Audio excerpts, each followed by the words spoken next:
I think it's a good idea to renew this competition just because it gives you a general idea of the training that goes into each MAJCOM really.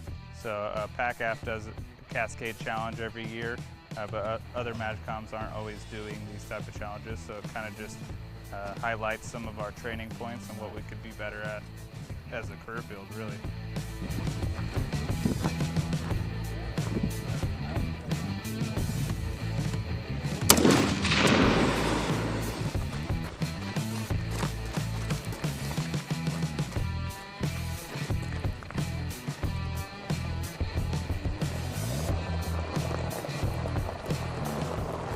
I think just being at JBLM, there's a lot of different entities, all in a close quarter.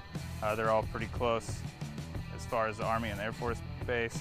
So being right at your fingertips, better exposure, and yeah, the ranges were more readily available really here, a little bit easier, and it also helped having a close communication with the Joint Base and having better rapport with each other.